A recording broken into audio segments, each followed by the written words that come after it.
our next guest, who is a man who's working to make life better for folks in Africa through basketball. And you may recognize him from a previous visit. A friend of the show, for sure. Keba Keita's American Guardian family, and a pleasure to welcome Carlos Iglesias back to the Wise Guys. So I just want you to know the expectation we have for this interview. And DJ's getting the light just right, and then he'll bring you on here. The cheer squad raised the bar with the energy, and you were here and watched that. Unbelievable. And then so fun, right? The dunk team mastermind is in here talking about the high-flying dunks and all that stuff. And told us we have some crazy things to look forward to in football season. And all that leads up to you. I just want you to know, no pressure, but this is where we're at. It's great to have you back. Thank you. That's a hard follow-up. It's unbelievable, the energy that national cheer squad had. I mean, to hear what the energy that came from that, and then to hear their different perspectives, and then understanding who was the young man? Ammon on the end. Ammon wraps it up with what an end. Talking about why and talking about the religion and the fundamentals of the church and how they affect him, and how we can be great without sacrificing our core morals. Yeah, that was just amazing. Awesome. Yeah, that was awesome. Yeah, his teammates looked at him and went, "Dude," yeah. And I saw him walking out and like, "Dude, that was an awesome finish." Yeah, you nailed it. Yeah, which he did. Yeah, he did. He was having a testimony meeting right there. It was awesome. There are so many good kids at BYU.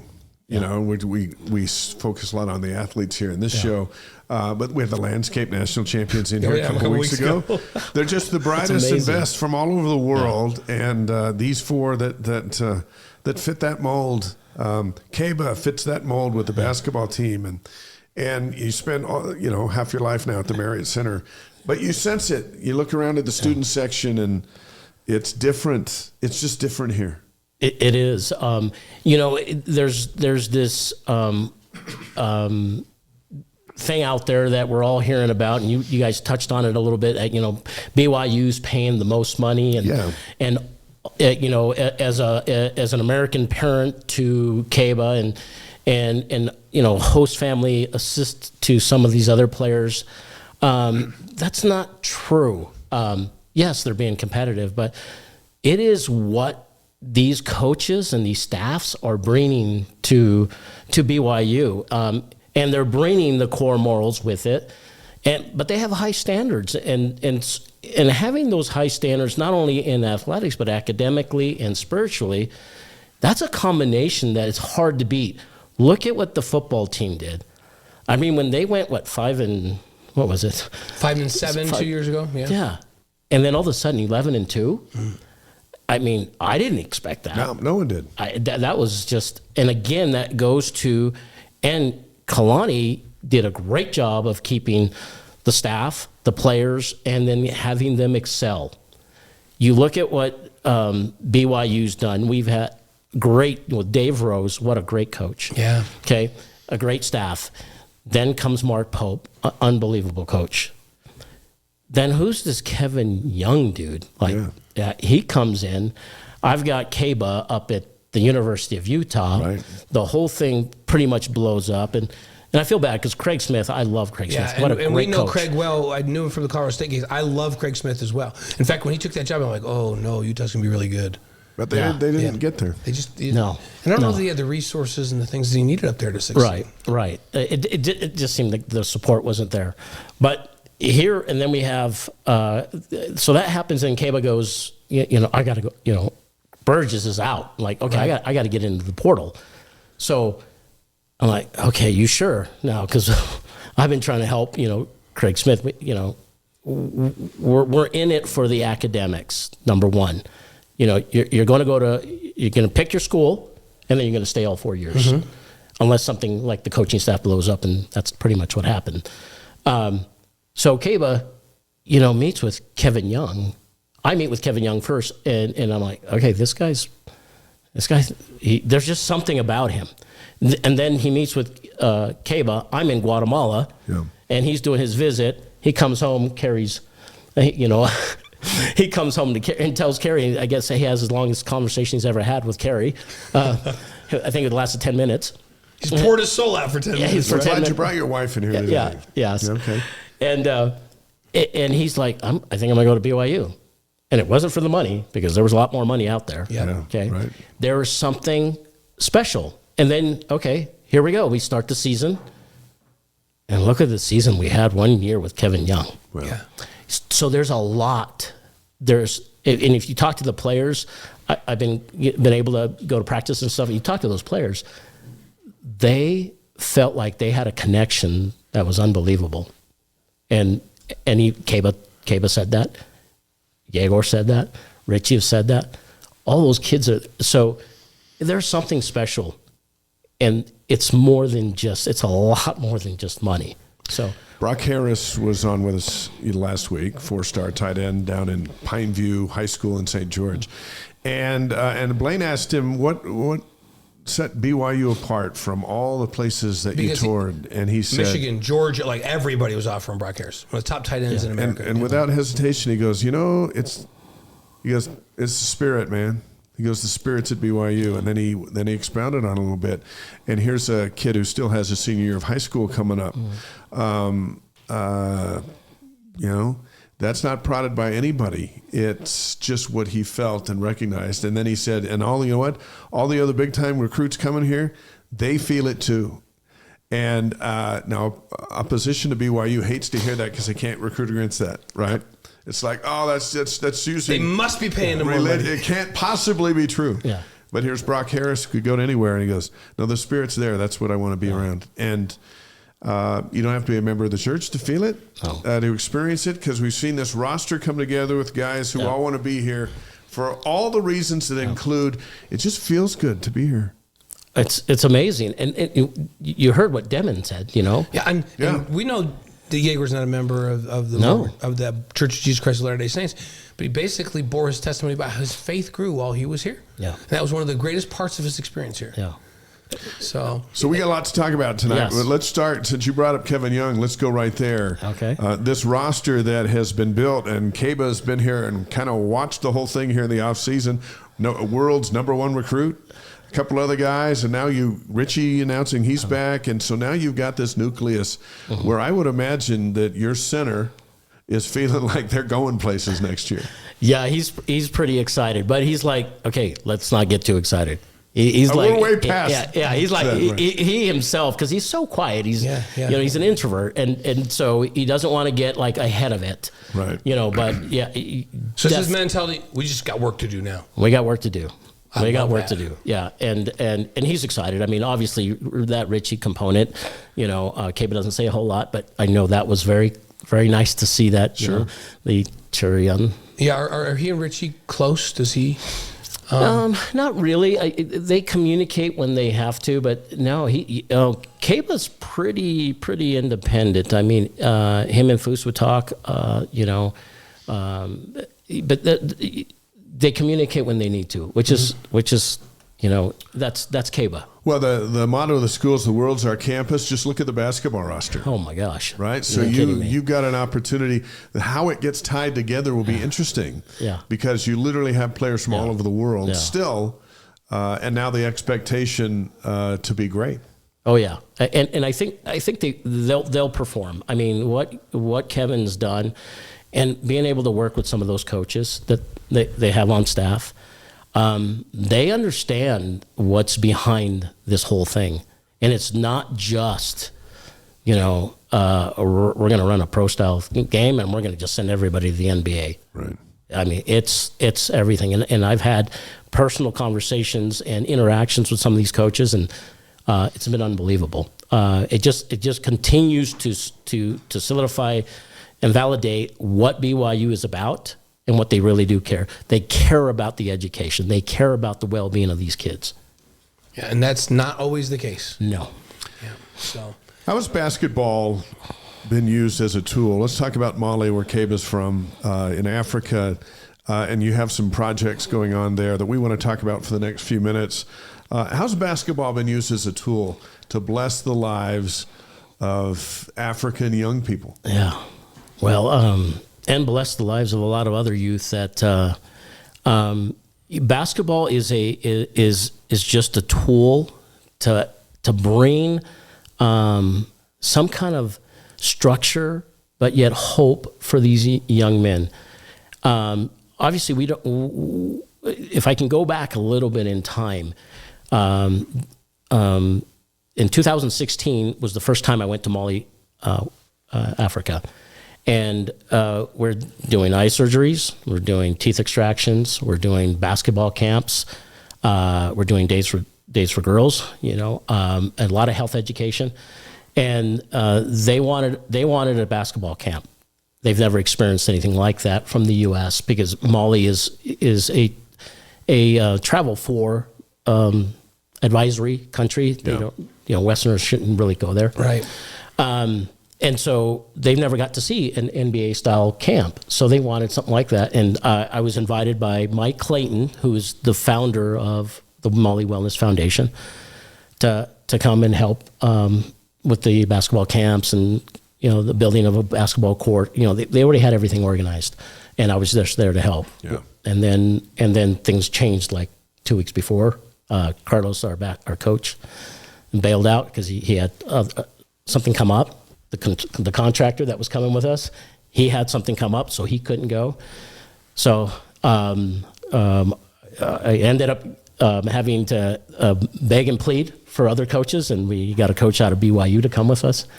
And then I helped with. I led the construction crew, but it was a great experience in 2016. Having those kids come to those courts to play basketball gives these young men hope, and it gives them a reason to come to school because most of these courts are at school, and school isn't necessarily mandatory there.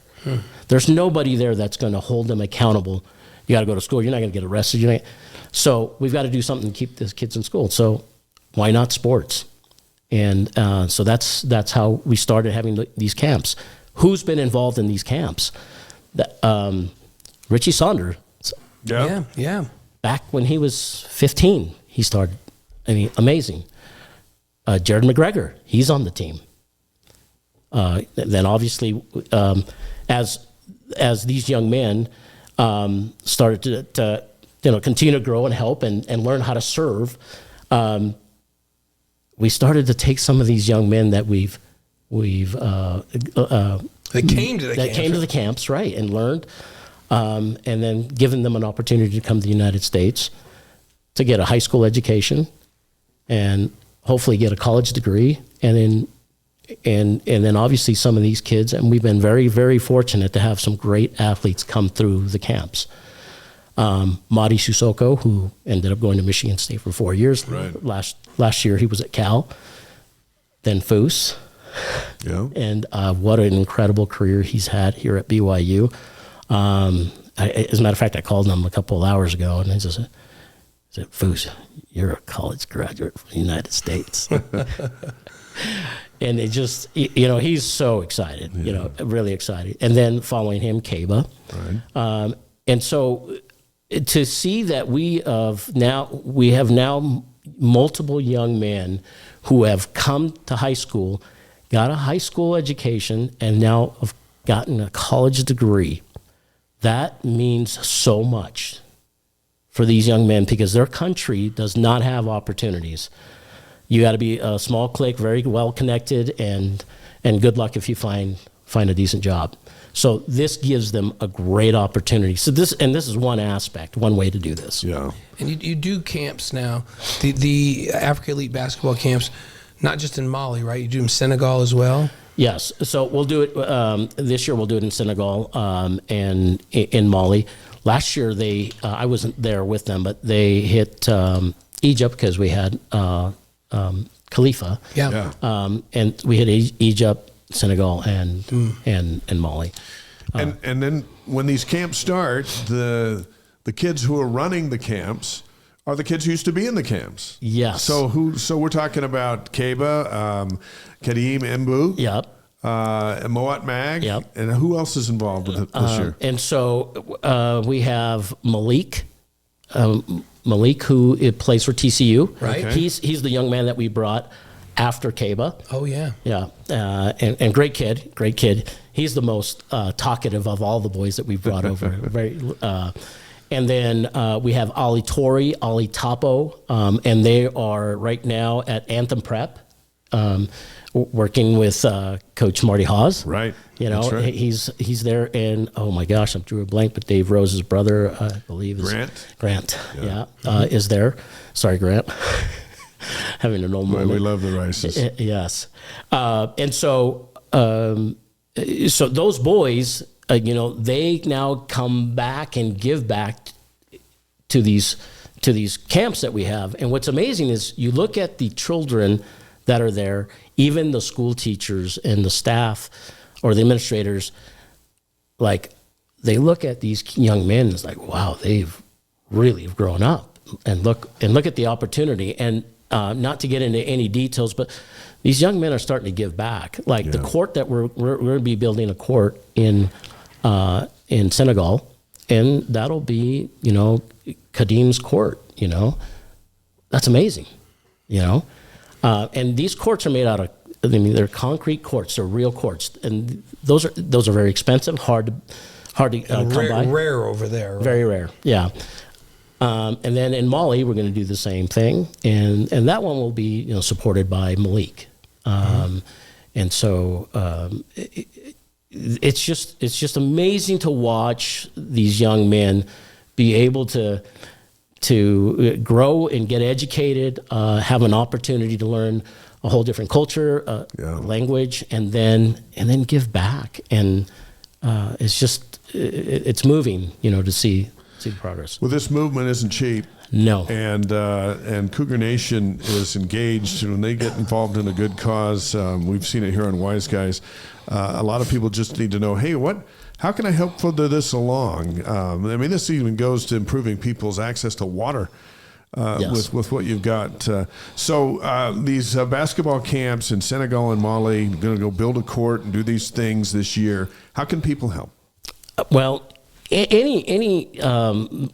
Mali Wellness Foundation. Okay. They can get on the Mali Wellness Foundation, and I think I gave you guys the donations.maliwellnessfoundation.org. The link's right there in the stream.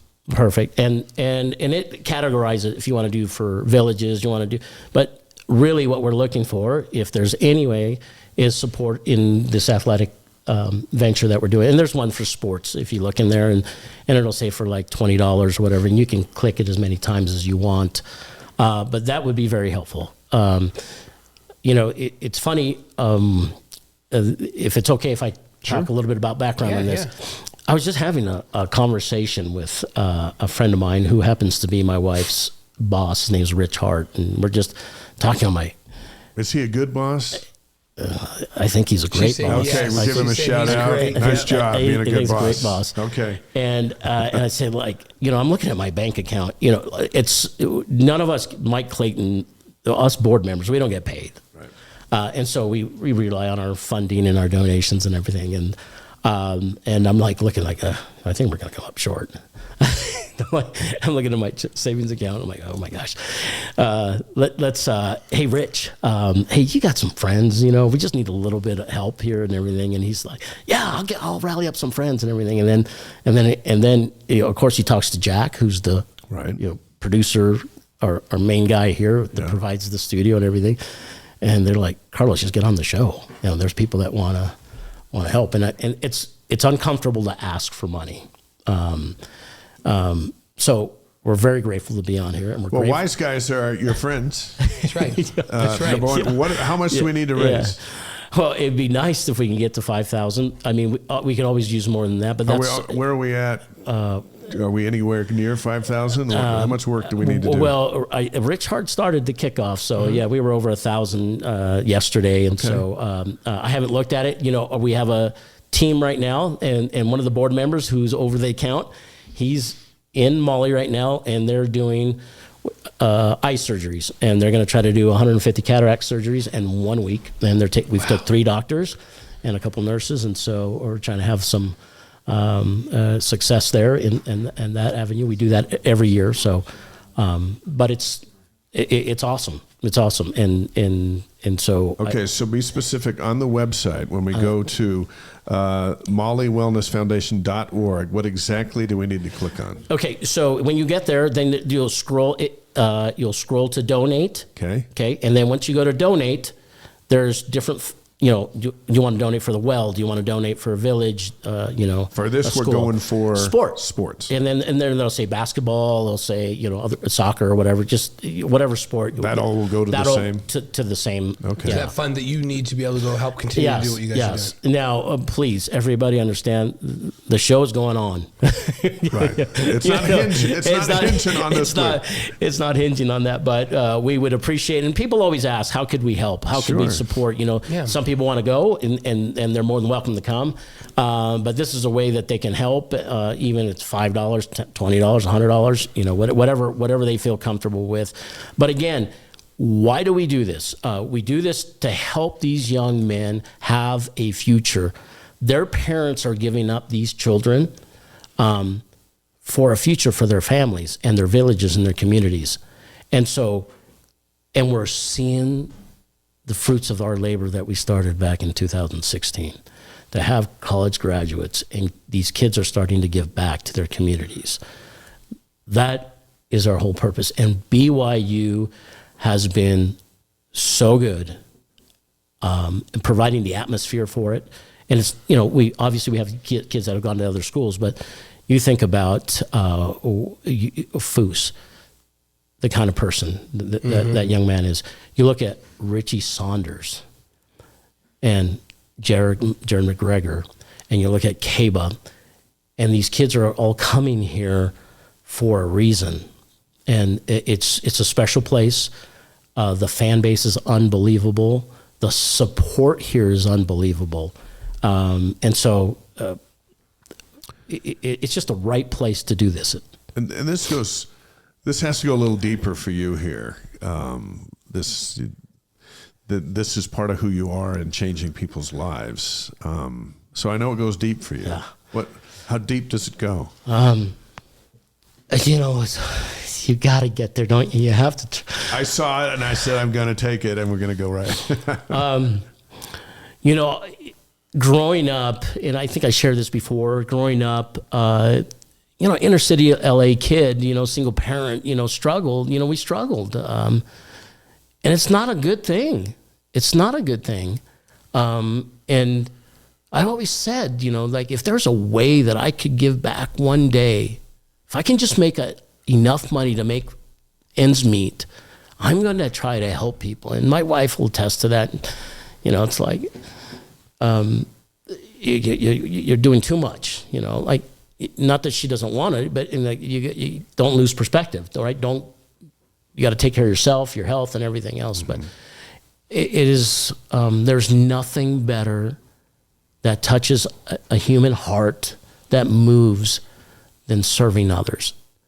And I don't care how many problems you have. There's other people that are suffering, dealing with way more. And think about the loved ones that you have, that when they're struggling, and you have to help them emotionally, and you see the uplifting that you can do. So for me, this has been one aspect, one way we can do it. If you remember that show last time, we had Travis Hansen come back, and he does some great work. Right. Okay. With orphanages. And if you ask him, what you get in here, you just can't replay. And it's just doing the Lord's work. You're serving others. So.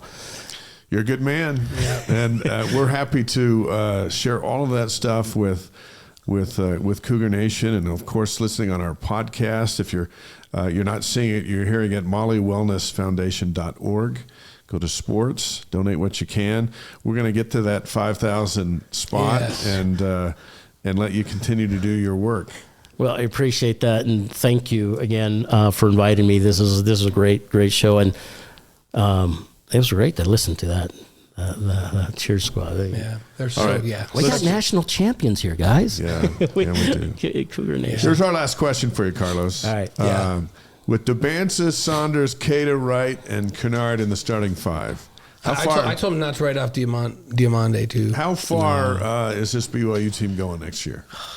We're going to write it down here at the end of April. What's your prediction? Is this a Final Four team? I think it's a Final Four team. Wow. If the coaches continue to do what they're doing, do not lose focus, academics, moral compass, and then you got these kind of athletes, you can't go wrong. Yeah. You can't go wrong. Good times ahead. Yeah. Okay. Really excited. Let's get this. Let's get your camps going first here this summer, and then we'll get back to basketball. Then we'll all watch it with great interest and fun next. And keep us posted on things. Yeah, for sure. Thank you. Appreciate it, Carlos. Thanks for coming in, man. All right, Carlos Iglesias, our longtime friend, and up to more good around the world, especially in Africa with basketball. We encourage you to think about supporting however you can as they put that together. And Keba and Boop, Mag, they'll all be down there working the camps. That's right. I think that's awesome. Yep.